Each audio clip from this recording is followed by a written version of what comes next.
All right, Ajay, thank you very much for sharing these details and adding more.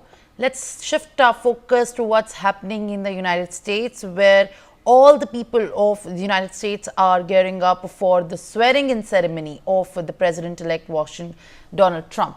Washington is all geared up for the inauguration ceremony of Donald Trump, who is set to return to the White House. He secured a thumping victory over Kamala Harris in the election on November 5th, and his comeback was undoubtedly a rare moment in the annals of the history.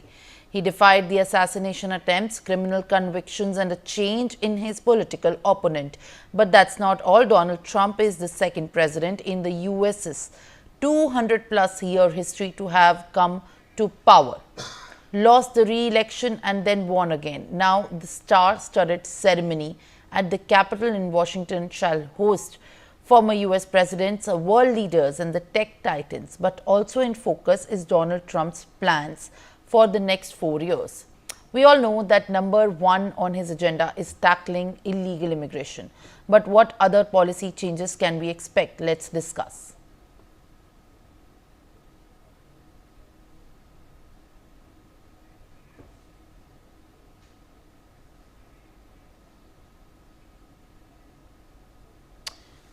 My colleague Aditya is joining me live on the broadcast for more. Aditya, Washington is all geared up for the Trump swearing in ceremony with many big tycoons and world leaders in attendance for the ceremony. Well, absolutely, Timran. The Donald Trump will be sworn in as a U.S. president, as the 47th president of the United States of America. Let us remind our viewers, he was also the 45th president of the United States of America, and he has gone on to win gone on to become the president of the United States of America for the second time. What has happened that yesterday. Mukesh Ambani and his wife Neeta Ambani also met Donald Trump just before his inauguration. Also today later in the day, he's scheduled to hold a victory rally with vice presidential candidate JD Vance and Elon Musk, who has been given a significant position in the Trump cabinet. If we recall, what policy decisions that he took in his last term, when he was the president, as the 45th president of the United States of America. Let us just remind our viewers that he will follow some similar, similar foreign policies that he, followed, that he pursued and followed in his last term, be it, immigration. He is already very outspoken about the immigration policy. On the day one, he has said that he will, remove all the benefits that are given to illegal immigrants. This is one of his aim of making America great again. This putting American first. Giving jobs to the American workers first instead of foreign workers taking the jobs of Americans. He has been a very he follows an invert policy. When it comes to his governance. He has been if we talk about the Middle East conflict, he has always, in the last term also, we saw that he has stood shoulder to shoulder with Israel when it comes to foreign policy, when it comes to Israel's war with Hamas. What has happened is, yesterday only, just a day before his swearing ceremony is scheduled to take place, the Hamas has returned three Israeli hostages whose names are Emily, Doron, and Romy, who have been, sent back to Israel. They are getting that medical attention. Their family members are with them. Nobody is also even allowed in the hospital where they are getting the medical attention. So these are very straightforward. These are very the promises that he made during his election speeches. When it comes to some foreign policy issues, specifically vis-a-vis Israel, his stand is very clear. He is absolutely pro-Israel, and we can expect some more pro-Israel decisions in the times to come. When he takes over today, when he takes over as the president of the United States of America.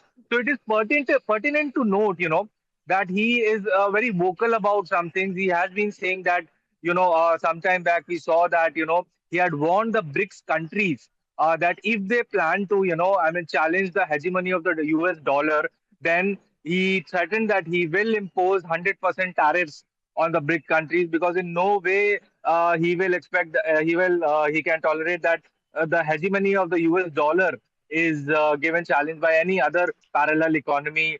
And specifically vis-a-vis China, if you see, he has always had an anti-China approach. Also, this time also, when there were talks about imposing tariffs, he specifically mentioned China and Mexico. Mexico. When it comes to Mexico, the ill, his ill, his claims of illegal migrants coming from Mexico to in the United States of America has been his major aim. During his election speeches, he also said that U.S. Army should also develop an iron dome to prevent illegal immigrants to come into the United States of America. So it is very significant, as to what policy decisions he's been taken. Also, I mean, if we talk specifically talking with respect to China, I mean, the Western world, there is one thing, at this moment, China cannot be wished away from the international global arena, because it is a major economy. But the fact remains that, America and its Western allies want to contain China. They want to impede the growth of rising China, because as we have seen, China has been, making inroads in some African countries. China's Belt and Road Initiative has been accepted by many African countries. So this America, and particularly Donald Trump, he sees this as a Chinese challenge, which he will definitely tackle as soon as he resumes the presidency. He will, he will be instrumental in, impeding or stopping the growth of China, rising China, which has been going on. He will be instrumental for India as well when it comes to of the border issues with China. So all these To needs kindly to stay be. on with us, as I'm also getting more updates that we're tracking very closely. Joe Biden has traveled to South Carolina, where he honors civil rights icon Martin Luther King Jr. by participating in the events marking the national holiday dedicated to Dr. King. Biden is scheduled to visit the Royal Missionary Baptist Church in Charleston, where he will attend services and speak about the continued fight to make Dr. King's dream a reality. Additionally, Biden will attend an event at the International African American Museum in the city. All right, Aditya, once again, in fact, Biden travels to Carolina and to honor the Lord Luther King. What is that you're picking up on that regard? Well, absolutely.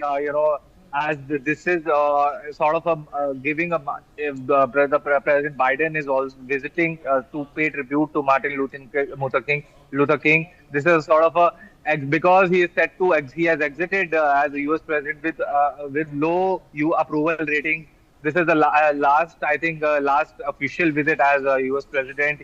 He has paid his respects to Martin Luther King. He will shortly be the entire police cavalcade is surrounding the President Biden in South Carolina at the moment, and he is on the way to them. It will be seen as to by when will he come out of the venue where he has paid his tributes to Martin Luther King, and it needs to be seen as to how whether Donald Trump also pays, given that his sworn in is scheduled for today, will he also pay tribute to Martin Luther King? That needs to be seen. So yes, Simran. All right, Aditya, I'll request you to be with me as ahead of the inauguration day, President-elect Donald Trump held his much anticipated Make America Great Again victory rally in Washington, D.C., attracting over 20,000 attendees to the Capitol One Arena. In his first significant address since the January 6th Capitol riots, Trump delivered bold statements promising to end the war in Ukraine, stop the chaos in Middle East, and prevent World War III, emphasizing the nation's precarious positions. He also outlined plans to create a new Department of Government Efficiency to be headed by Elon Musk. Elon Musk, in his remarks, have expressed enthusiasm for the upcoming changes, stating that this victory is a start. He also highlighted the importance of setting a strong foundation for America's future.